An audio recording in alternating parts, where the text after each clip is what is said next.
Hello, hello. Welcome to the Not Too Shabby YouTube channel. My name is Lynn, or LV Handcrafted, here on YouTube, and I've been on a bit of a holiday kick, making lots of holiday cards and gifts to give. And on my channel, I actually shared this folio that I intend on using as a way to gift handmade cards.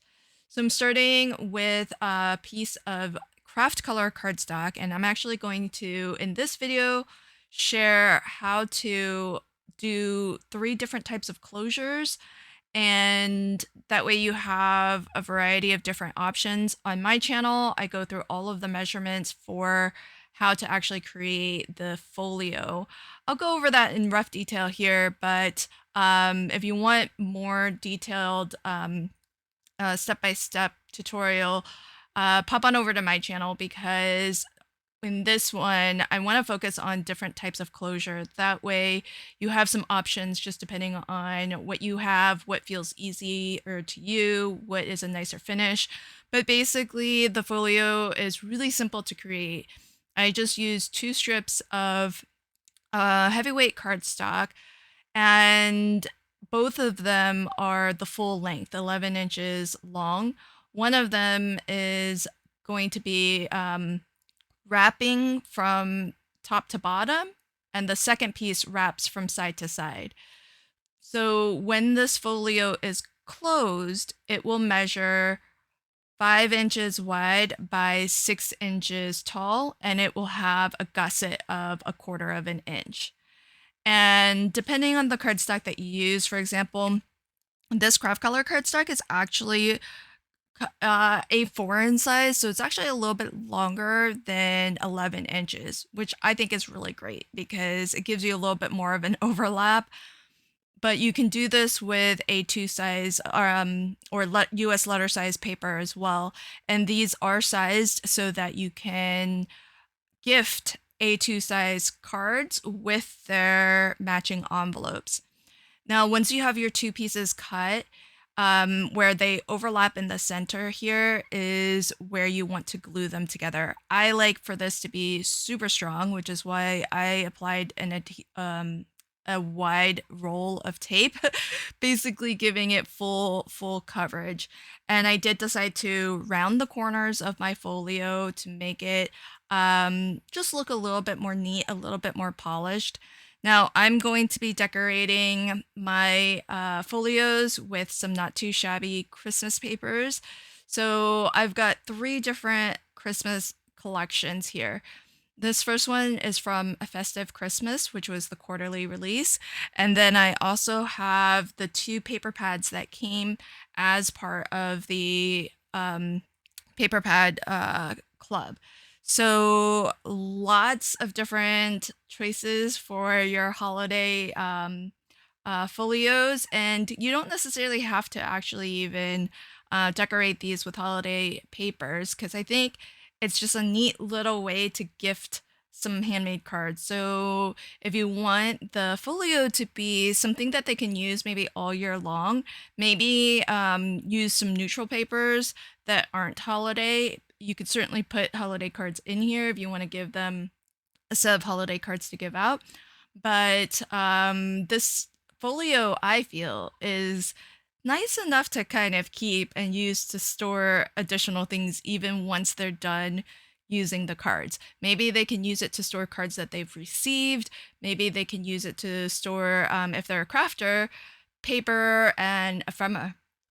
Okay, so for the first closure type, this might be the easiest. I am going to decorate the front flaps with a bit of ephemera so that it overlaps. I'm going to glue it to the top portion of the flap and make sure that it hangs past the top of the flap and overlaps with the bottom flap.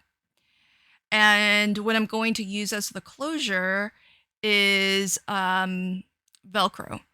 And, or I guess that's the brand name for it, but hook and loop, basically.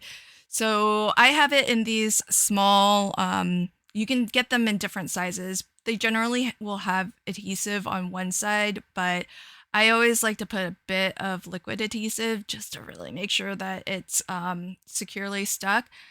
And if you're going to do liquid adhesive like I am, give it time to completely dry before you start lifting it up. But you put the two matching ends together and then you push down and it will attach itself to the other end. Now you could use little magnets as well.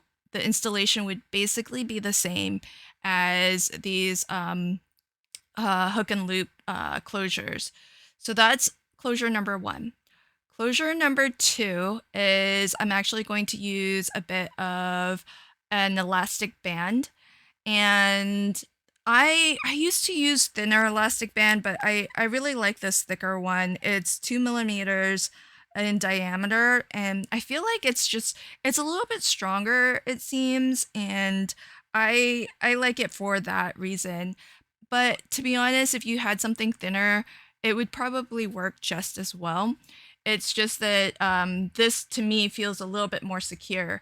But if you're not putting anything super bulky inside, it probably doesn't really need to be as thick as what I've got. Now, with this particular folio, what I'm going to do is have this be side opening. So you saw with the first one that showed the Velcro closure, that opened from top to bottom. This will open side to side. And what I'm going to do is I'm going to punch a hole through this is through the back of the folio. So not through the flaps, but through the back. And I've got, you can use an eyelet, but I tend to prefer grommets. They have the little metal washer on the back. It just, I feel, helps to make it a little bit neater, and it might make it even a little bit stronger because you've got that extra bit of metal. And mine aren't from We Are Memory Keepers or We Are Makers, so I don't think they're the exact same correct size for the tool that I'm using.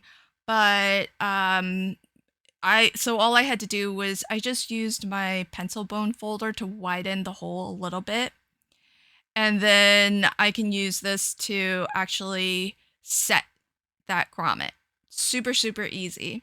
And I did set this so that the pretty side is on the outside. So you saw on the inside, it has, that metal, silver metal look. On the outside, it's black. Because I think with the darker papers that I use, black probably made the most sense given the different color options that I have.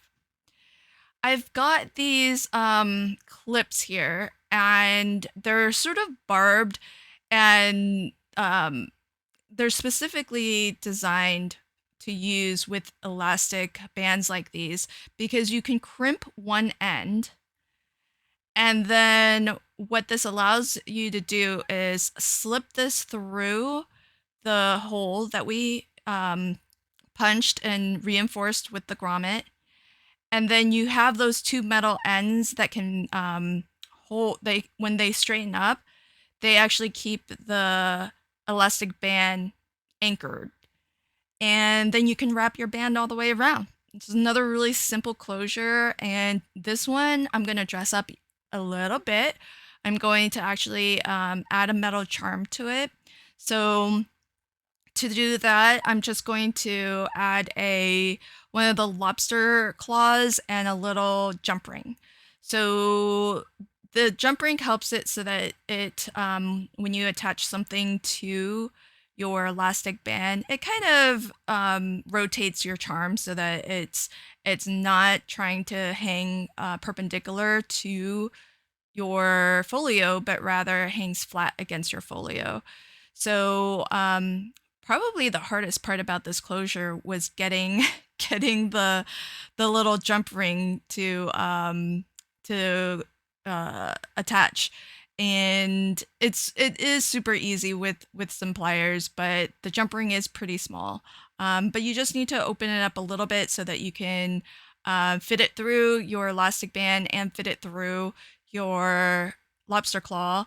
And then once the lobster claw is there, the reason why I like to use the lobster claw is so that if I'm giving this to somebody who is a crafter, who has crafty things, if they want to change out their charm, they can, because it's really easy to unhook that. And if they decide, oh, maybe I don't want to use this folio, but I want to keep the charm, it's easy to remove. So they can always sort of repurpose that if they'd like. Now, this last closure is a ribbon closure, probably the easiest one out of the three. Well, the Velcro one I think was pretty easy as well, but it does require that you have those hook and seal or hook and loop um, closures, which maybe not everybody does, but you might have ribbon, you might have twine or something similar. And so this might be the most accessible closure mechanism. And all I'm going to do is punch a hole through the top and through the bottom flap. And I've got a bit of ribbon. You don't really need a lot. You just basically need enough to be able to tie a bow and, maybe an inch or two beyond. I like to definitely put some fray check on the end of the ribbon so that it doesn't fray. And that's going to be important because this type of closure, somebody who's using this might actually need to pull the ribbon completely out. And if they want to reuse it, they might have to be pulling it in and out a lot. And so the ends of the ribbon might actually fray because of that. So the fray check is nice for that reason. So I'm going to use my handy dandy tool again, and I've got even smaller grommets. I've got these 1/8 inch, and what I did, as you saw, is at the bottom, I actually used a label maker so that I know what setting to use when I set these grommets. And these ones are smaller; they're about 1/8 of an inch. And this step is completely optional. I think if you're making something that you hope, you wish, or will get saved and used, or maybe you're just making something to sell and you want the finish of your folio to be nice and more kind of professional looking, the grommets really do add a nice touch. But to be honest, in terms of structurally, I don't think they're really that necessary in this case. In the case of the elastic band, I think having the reinforced hole is important because you're pulling against that, and there's going to be more tension, more friction against it. And so if it were just paper, with the elastic band closure, it's more likely that style of closure is going to do a little bit of damage to the hole that's punched through the paper. Even though it's 2 layers of heavyweight cardstock, it still has the potential to deform. Whereas with this ribbon closure, it's just ribbon. It's just a little bit of ribbon. Even if somebody pulled really tightly on it, it's not a lot of force. So I don't really foresee that you would necessarily need grommets for the reinforcement of that hole to make sure that it doesn't deform, doesn't tear or rip over time. But I'm adding it just because I feel like it does make the whole project look a little bit neater. It makes it look a little bit more finished. And so in this case, it's more for the aesthetic as opposed to for the function of it. But super easy. You just loop your ends from the inside to the outside of the folio, and then you just tie a little bow.